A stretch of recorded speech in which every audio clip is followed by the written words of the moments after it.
let the technology do the heavy lifting. Absolutely, yeah, and I think that the other part of it is that our responsibility is to understand how that technology works, how we can leverage that in our business, because we're not a technology company. We're the physical side of, like I said, the protection, consulting, investigations, and training. But it's important for us to be able to, because of all the consulting we do, be on top of what is the driving technology, what works, and how it can integrate. So absolutely. Yep. So what is Kingdom Worldwide, and what does your company provide to the security industry? Well, we're a company that is really has a different business model. We have currently now 14 offices throughout the world and 6 in the U.S. cities. And our methodology and approach is a little different. There's no smoke and mirrors with us. And I think that's really important in this day and age. Yes. Every one of our offices, have vetted people that have had established businesses in those countries. But what really brings it home, Chris, is that they have ownership within our corporation. So we're in the process of, or already have, because of international laws and tax laws, issuing stock for our company to those offices. And what really, I think, makes our clients feel that peace of mind is knowing that they're not just getting passed off to, a vetted resource, but really Kingdom. And so if you go to our website, look at our locations page, you can see we list all of our direct contact numbers all around the world. We don't have, just pictures of offices with Regis numbers, and you call 1-800 number and somebody tries to call you back for help. I mean, if push comes to shove, that's why we put those numbers in there, so they can call directly to any of those offices and say, hey, we need help. Now, will that ever bite us in the butt? Who knows? Maybe. But we believe that with the relationships that we have and the way we treat our partners, that is going to continue to benefit us and really make a difference for us. I look at so many of our and I'm not going to say competitors, but just people that are in our industry space. Right. Everybody says they're global. That's right. But what does global really mean? And for us, it was a thing where we sat down and said, we truly want to be global. And it's interesting because I talk to clients and potential clients, and they say, well, how come you're not in this country? I'm like, well, we really don't need to be there. Right. But we can service from our office maybe in Hong Kong or in South Africa. And they appreciate that because they understand. Yep. Where a lot of them will say, oh, yeah, we got people there, no problem. And then, well, who do you got? Well, I got to call somebody and find out who's there. Right. And so we're growing. We just opened up our office in Bogota.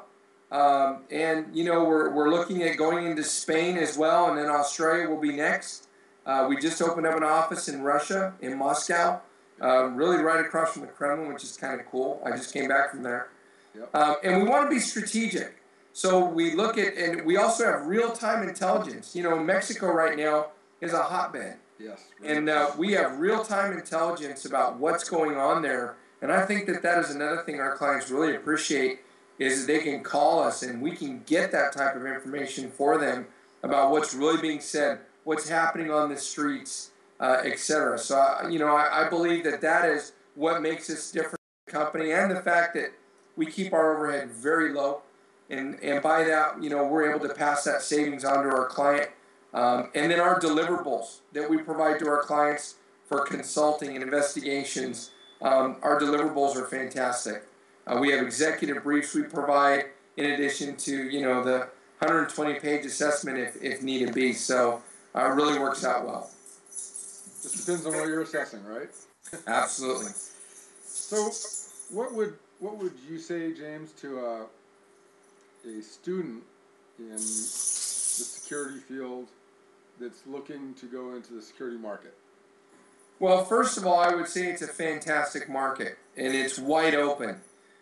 Integrity is the key issue, and that's something that you need to have. And you also need to have expectations and understand that you got to work your way up the ladder and be expected to be stepped on quite a bit. Right. When I first started doing protection details with the royal family, the Saudi royal family, we were treated like doormats, and we worked 18-hour days. And it's like, wow, why am I doing this? But in the long run, you look at, you're still out there, you're protecting lives, you're learning, you're training. So I think that what's most important is having a goal and sticking to it.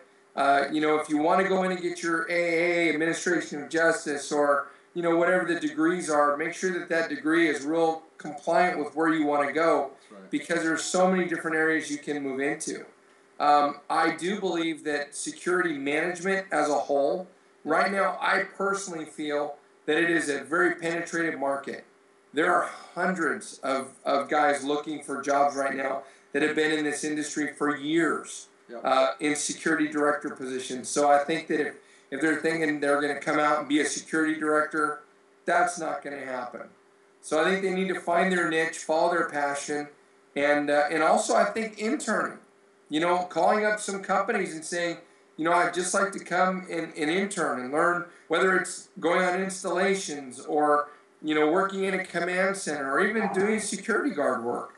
In order to talk about it and to understand it, you have to do it. That's right. And that's one of the philosophies I take. I never ask anyone in our company to do anything that I haven't already done.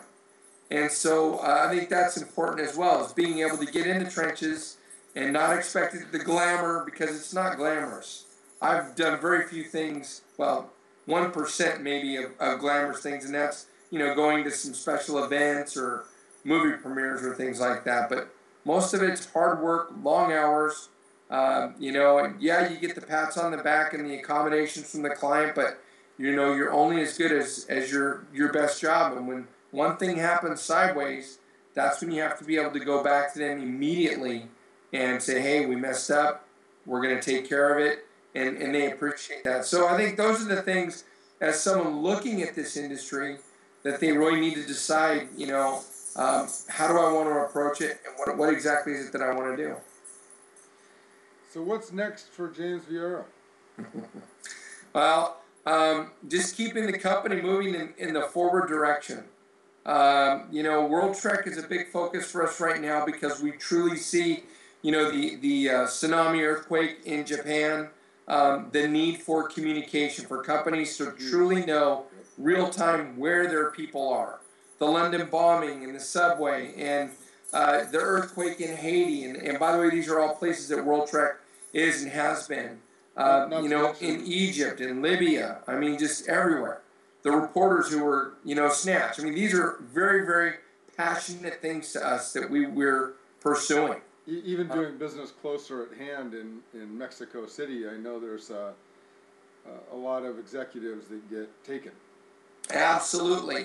They have the express kidnappings, which is common, where they'll just take them to an ATM, around 11 o'clock at night, and then when it hits 12:01, they'll hit them again, then they'll let them go if they're lucky.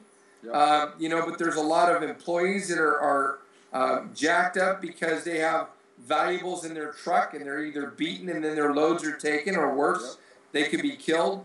There's a lot of profiling that goes on, where executives are followed to their homes. There's a lot of extortion issues that come out of the prison. They call up these companies or these individuals and say, hey, we know where your family is, we know where your kid goes to school, send us this money or else. So there's a lot of things that are going on right now in this world. And until everyone holds hands and sings Kumbaya and drinks a Coke, I think we're going to be in business. So, we just want to continue to move. I think we're moving more into consulting as well, because we truly see that there's an educational element that is missing from companies. And so we really want to bring that back and really truly help empower them to make the decisions that they need to make. One of the big things we have coming up in Mexico is we're putting on an executive driver course.